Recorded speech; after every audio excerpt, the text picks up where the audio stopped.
Welcome back to another episode of the Hermit Poetry Series. I'm Neil Aitken, and on this channel I read poetry, mostly work by contemporary poets, occasionally poems of my own, once in a while poems from the past. Today's poem comes to us from Maria Negroni from Night Journey, as translated by Anne Twitty, published by Princeton University Press in 2002.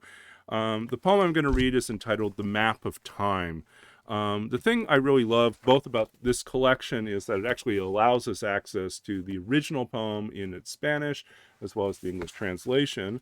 I think it's always a wonderful thing to have access to as a reader of translations, to be able to encounter the original text. And I think the other thing I wanted to say is that this is really an example of finding a great poet that I didn't know anything about, purely by chance, by wandering through a used bookstore and leafing through different books and kind of getting a sense of what else was out there.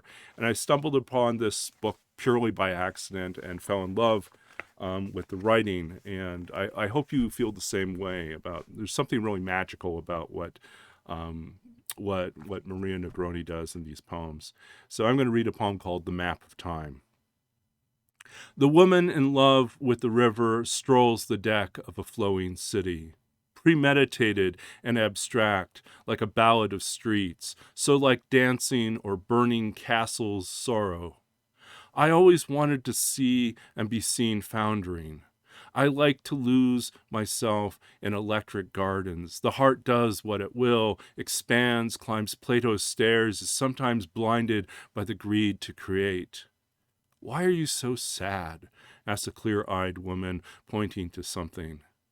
It is a globe that unfurls. I pick it up and examine it, set it spinning. I open the world that begins to take place, to flow over the large screen of the inexplicable, to come apart in my hands like an inspired song, an archipelago of silences.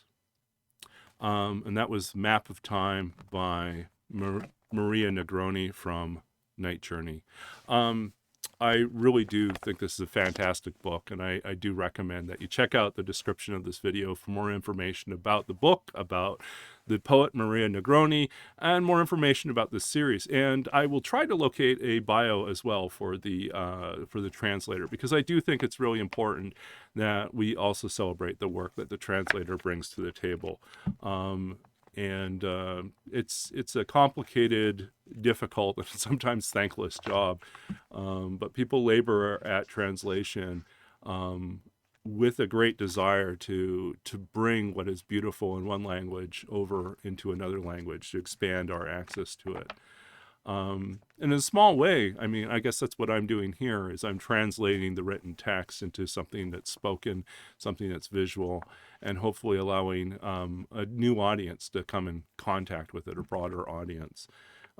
So I wish you all the best in your own creative endeavors, whether you're creating work or you're translating work or you're exploring and researching and expanding what it is that you might be doing in the future.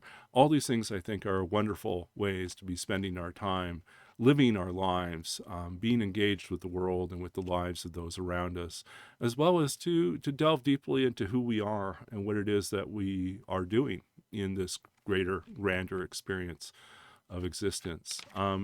So I hope in some small way that you find joy in these readings, and if you do, please consider subscribing to the channel, hitting the bell icon when you subscribe, and you'll be notified every time there's a new video, which is every Tuesday, Thursday, and Sunday.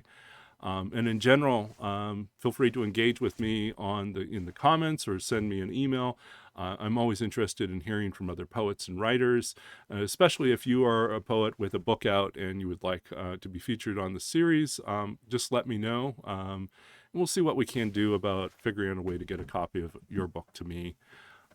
In general, I like to read from copies that I have available. I'm always interested in expanding my collection of poetry, and but I can work with you however that works out.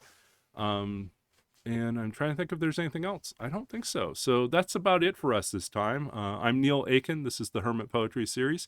And I wish you all the very best in your own creative pursuits. And good luck. Stay healthy out there. Be wise.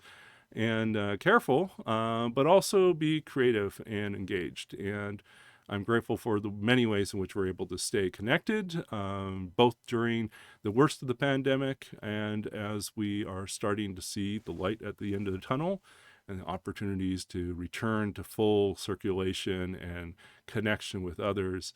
I hope that in that period of time that we continue to expand our view as what it means to be part of a community and how we can broaden our access and our sharing of literature and poetry and art with others, both in person and through these means, online, through technology. So until next time, take care, and I will keep reading and writing, and I will see you again soon. All the best. Goodbye.